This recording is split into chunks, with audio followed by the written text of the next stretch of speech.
Good morning students, class 12th। कैसे हैं आप सब? I hope you all are well. इससे पहले हमने वीडियो में मैंने आपके पास जो है ऑडियो सेंड किया था आलोक धनवा की कविता पतंग का, जो कि हमारी आरो भाग 2 का पार्ट है। और आज हम पढ़ने जा रहे हैं वितान भाग 2 से पाठ जूझ, और इसके लेखक हैं आनंद यादव। तो पाठ शुरू करने से पहले हम लेखक के बारे में जानेंगे। लेखक परिचय। लेखक आनंद यादव का जन्म सन 1935 में महाराष्ट्र के कोल्हापुर में हुआ। इनका पूरा नाम आनंद रतन यादव है। इन्होंने मराठी एवं संस्कृत साहित्य में स्नातकोत्तर की डिग्री प्राप्त की। स्नातकोत्तर मतलब होता है पोस्ट ग्रेजुएशन, और स्नातक मतलब होता है ग्रेजुएशन। ये बहुत समय तक पुणे विश्वविद्यालय में मराठी विभाग में कार्यरत रहे। इनकी लगभग 25 पुस्तकें, कितनी 25 पुस्तकें प्रकाशित हो चुकी हैं। इन्होंने उपन्यास, कविता व समालोचनात्मक का मतलब है समान रूप से, मतलब आलोचना करना और वो सब चीजें जो हैं, विधाओं पर लेखन कार्य किया। इनकी नटरंग पुस्तक बहुत चर्चित रही। जूझ उपन्यास पर इन्होंने सन 1990 में साहित्य अकादमी पुरस्कार से सम्मानित किया गया। जूझ पाठ जो है ऐसी कहानी है जिसमें कि लेखक को अपनी शिक्षा के लिए संघर्ष करना पड़ा, और उसे किन किन संघर्षों का सामना करना पड़ा, वो पाठ का सार जो है हम इन बिंदुओं के आधार पर देखेंगे। तो सबसे पहला बिंदु है इसका जूझ। इसका जो शीर्षक है उसका क्या तात्पर्य है। फिर लेखक का जो है जीवन संघर्ष। अध्यापक, जो उसके अध्यापक थे, सौंदलेकर का अध्यापन एवं काव्य विषयी ज्ञान, कि उनके अध्यापक जो थे उनका नाम सौंदलेकर था, और उनके अध्यापन यानी और काव्य विषय उन्हें कितना ज्ञान था अपने काव्य और विषय के बारे में। अध्यापक द्वारा पथ प्रदर्शन यानी कि उसको मार्गदर्शन करना। प्रतिकूल परिस्थितियों में संघर्ष। लेखक का प्रतिकूल परिस्थितियों में संघर्ष किस प्रकार से रहा। लेखक का कवि बनना, कि लेखक जो है कवि भी बना, वो किस तरह से बना। पढ़ाई के संबंध में दत्ताजी राव के विचार, जो उनके गांव के जो बड़े व्यक्ति थे, मतलब कि गांव के जो सबसे अमीर या कोई एक सभा के सदस्य मान लीजिए, या गांव के बड़े व्यक्ति जो होते सरपंच की तरह, वो दत्ताजी राव थे। उनके पढ़ाई के संबंध में क्या विचार थे। फिर है जीवन मूल्यों की प्रेरणा, यानी कि इस कहानी से किशोरों को और विद्यार्थियों के क्या वो मतलब जीवन मूल्यों की प्रेरणा ग्रहण करते हैं, या उन्हें क्या जीवन मूल्यों की प्रेरणा मिलती है। तो हम इन बिंदुओं के आधार पर जो है आज पाठ का सार हम जानेंगे। तो सबसे पहला है मुख्य बिंदु इसका, जूझ शीर्षक का तात्पर्य। जूझ शीर्षक का अर्थ, मतलब जूझ का अर्थ होता है युद्ध या लड़ाई। जब व्यक्ति किसी परिस्थिति, व्यक्ति या समस्याओं से जूझता है, तो उस समस्या व परिस्थिति को एक प्रकार उसकी एक प्रकार की लड़ाई होती है जिसे जूझ कहते हैं। यानी कि जब व्यक्ति किसी परिस्थिति या समस्या से जूझता है, तो उसकी उस समस्या या परिस्थिति से एक प्रकार की लड़ाई होती है जिसे क्या कहते हैं, जूझ कहते हैं। मानव अपने जीवन में सदैव परिस्थितियों एवं समस्याओं से जूझता रहता है। और इस शीर्षक का औचित्य क्या है, मतलब कि क्या यह शीर्षक उचित है या नहीं है। लेखक ने अपनी आत्मकथा शीर्षक जूझ ही उचित रखा। लेखक बचपन से ही पग पग पर क्या है, उसे कठोर समस्याओं का सामना करना पड़ता था। वो समस्याओं से हमेशा जूझता ही रहा। उसे बाल्यावस्था में खेती बाड़ी कठोर काम करना पड़ा। इस कारण उसको पढ़ाई से भी वंचित होना पड़ा। लेखक कहता है कि खेती के काम की चक्की हमेशा मास्टर की छड़ी की मार ही अच्छी लगती थी उसे, यानी कि उसे खेती बाड़ी के काम की बजाय उसे जो है मास्टर जी की छड़ी की मार ही अच्छी लगती थी। लेखक को इस प्रकार से मतलब परिस्थितियों से जूझना पड़ा, और वह अपने जूझने की क्षमता को उजागर इसमें कर रहा है। लेखक ने बताया है इस कहानी का नाम क्या रखा है उसने, जूझ। जूझ का अर्थ होता है लड़ाई करना या समस्याओं का उससे सामना करना या उससे लड़ना। तो लेखक को अपनी पढ़ाई के लिए जो है पग पग पर समस्याओं का सामना करना पड़ा, इसलिए लेखक को यह अपनी कहानी के लिए जो यह शीर्षक है जूझ, यह उचित लगा। अब इसका है नेक्स्ट पॉइंट नंबर 2, लेखक का जीवन संघर्ष। जूझ कहानी में जो है लेखक आनंद यादव ने जो है वो पढ़ना लिखना चाहते थे, लेकिन लेखक के पिता नहीं चाहते थे कि वह पढ़ाई करे।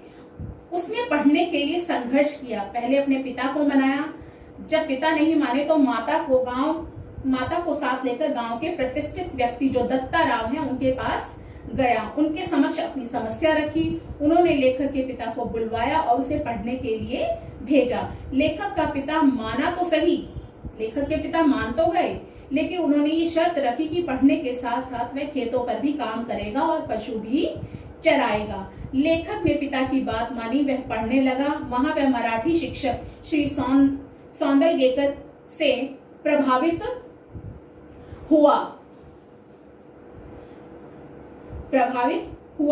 उनकी कविता पढ़ने, अभिनय करने तथा कविता लेखन से प्रभावित होकर कविता करने लगा। लेखक ने अध्ययन के लिए पिता के साथ जो संघर्ष किया वह उन किशोरों के लिए भी प्रेरणादायी है, जहां परिवार उन्हें आगे पढ़ने में बाधाएं पैदा करता है। क्या है, लेखक जो आनंद यादव है, आनंद रतन यादव, वो क्या पढ़ना चाहते थे, लेकिन उनके पिता जो है पढ़ने नहीं देना चाहते थे।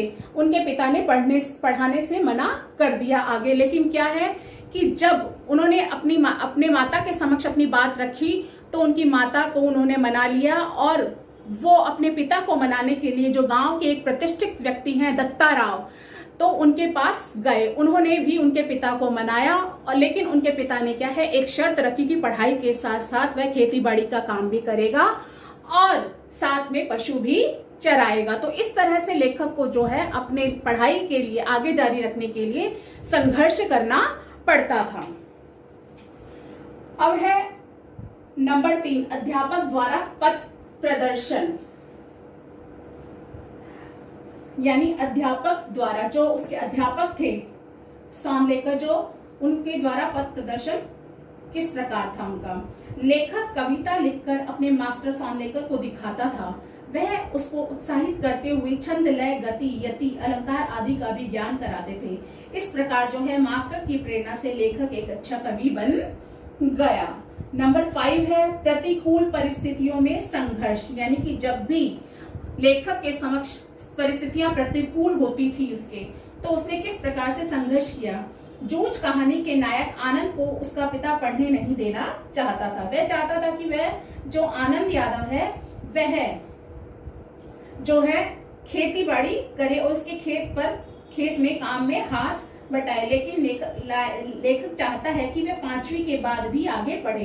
पिता से निराश होकर दत्ता राव जी से मिलता है, उन्हें सारी बातें भी बताता है और दत्ता राव के हस्तक्षेप से, यानी उनके बीच में पढ़ने से, उसका जो पिता है आनंद को पढ़ाने के लिए तैयार हो जाता है। लेकिन इस पर भी उस पर कई शर्तें थोप देता है। क्या करता है कि वो पढ़ाएगा, लेकिन शर्त है जैसे ही दिन निकलते ही वह खेत पर जाएगा, 11 बजे तक खेतों पर काम करेगा, वहां से लौटकर बस्ता रखकर घंटे भर पशुओं को चराएगा। और इस तरह जो है लेखक ने प्रतिकूल परिस्थितियों में भी अपनी पढ़ाई की जो इच्छा है उसे पूरा किया। नंबर 6 है लेखक का कवि बनना। यानी लेखक को कविता करने की जो प्रेरणा है वो कैसे मिली। जूझ के लेखक जो है मास्टर जी, जूझ के लेखक जो है आनंद यादव, उनके जो मास्टर जी थे उन्हें मराठी पढ़ाते थे। वे कविता गाकर व अभिनय करके पढ़ाते थे। मतलब जब भी वो कक्षा में मास्टर जी पढ़ाते थे तो कविता करके या गा करके पढ़ाया करते थे और उस कविता में वे पूरी तरह से रम जाया करते थे। यानी कि पूरी तरह से वो बहुत उसमें डूब करके पढ़ाया करते थे। लेखक मास्टर जी के कविता पठन और पाठन से बहुत प्रभावित था और लेखक को वह सब बहुत अच्छा लगता था। वह भी मास्टर जी की तरह ही कविता गाकर और अभिनय करके पढ़ने लगा और उसी में भी क्या है, लेखक ने भी जो है अपने जो मास्टर जी हैं उनको फॉलो किया, यानी कि उनका अनुसरण किया और वह भी गाकर, कविता गाकर और अभिनय करके पढ़ने लगा। बालक आनंद यादव का इस पर अनुकूल प्रभाव पड़ा और उसके मास्टर जी भी कविता करते थे। मास्टर जी का यह सारा प्रभाव ऐसा पड़ा कि लेखक आनंद यादव भी जो है कविता करने लगा। अब है पढ़ाई के संबंध में दत्ताजी राव के विचार। पढ़ाई के संबंध में लेखक और दत्ताजी राव के जो रवैया था वह बिल्कुल सही था। दत्ताजी मानते थे कि लेखक की पढ़ने की इच्छा बहुत दृढ़ थी, वह लेखक को पढ़ाने के पक्ष में थे, जबकि लेखक के पिता उसकी पढ़ाई से कोई मतलब नहीं था। लेखक के पिता का स्वार्थ था कि वह लेखक दिन भर खेत का ही काम करे, जिससे लेखक के पिता दिन भर गांव में घूमते रहे और रखमाबाई के पास जा सके। इसलिए दत्ताजी राव और लेखक की पढ़ाई के संबंध में सोच बिल्कुल सही थी। लेखक और दत्ताजी राव के जो पढ़ाई के बारे में जो विचार थे दोनों के आपस में मिलते जुलते थे कि लेखक चाहता था वह आगे पढ़ाई करे और दत्ताजी राव भी चाहते थे कि वे आगे, जो लेखक है वो आगे पढ़ाई करे, लेकिन जो लेखक का पिता है वो नहीं चाहता था। उसे ये था कि वह खेतों पर काम करे, जिससे कि लेखक का जो पिता है वह आसानी से पूरे गांव में सारा दिन जो है घूम सके और रखमाबाई के पास भी जा सके। और दत्ता राव जी चाहते थे कि लेखक आगे पढ़े ताकि वह कोई अच्छा कारोबार कर सके या अच्छी नौकरी प्राप्त कर सके। और जो इसका अब अंतिम बिंदु है वो है जीवन मूल्यों की प्रेरणा, कि इससे किशोर बालक बालिकाओं को किन जीवन मूल्यों की प्रेरणा मिल सकती है। तो जूझ कहानी के जो कहानी है उसमें आनंद यादव जो है उस समय किशोरावस्था में था। वह छात्रों के लिए एक तरह से प्रेरणा स्रोत हो सकता है। आनंद को उसके पिता पढ़ाना नहीं चाहते थे, वे चाहते थे कि जब अब वह उनका खेती बाड़ी में हाथ बटाए, इसलिए चाहते थे कि उनकी आर्थिक हालत जो खस्ता थी, लेकिन लेखक ने हर सूरत में जो है आगे पढ़ने की ठानी। इसके लिए अपनी माँ को साथ लेकर वो ग्राम के संभ्रांत यानी कि प्रतिष्ठित व्यक्ति दत्ता राव जी से मिला और उन्होंने उन्हें अपनी सारी परेशानी बताई। दत्ता साहब के हस्तक्षेप से लेखक का पिता जो है कुछ शर्तों के साथ उसे पढ़ाने के लिए तैयार हुआ। लेखक कथा नायक का कक्षा में मजाक उड़ाया जाता था, लेकिन वह इसकी परवाह नहीं करता था। उसके अध्यापकों का उसे पूरा प्यार और विश्वास मिलता था। इस तरह से जो है लेखक अन्य छात्रों के लिए एक प्रेरक स्रोत बन सकता है। और जो उसके चरित्र की जो विशेषता है कुछ इस प्रकार से है कि जो लेखक है वह पढ़ाई में विशेष रुचि रखता था और उसका जो परिवेश है यानी कि जो उसका वातावरण है शिक्षा के बिल्कुल प्रतिकूल था, यानी उसके घर का वातावरण ऐसा नहीं था। फिर भी वह अपने स्तर पर अथक प्रयास करता था और विकट परिस्थितियों में भी अपनी पढ़ाई के लिए संघर्ष करता रहता था। और लेखक का जो कविता के प्रति लगाव था वह उसे एकांत समय में उसका जो अकेलापन उसे कचोटता था, उससे वह उसका अकेलापन जो है समाप्त हो गया, क्योंकि वह अपनी आवाज में जो है कविता गाता और उसका अभिनय करता और साथ साथ खेतीबाड़ी का काम भी करता रहता था। उसमें इसे अलौकिक आनंद प्राप्त होता था।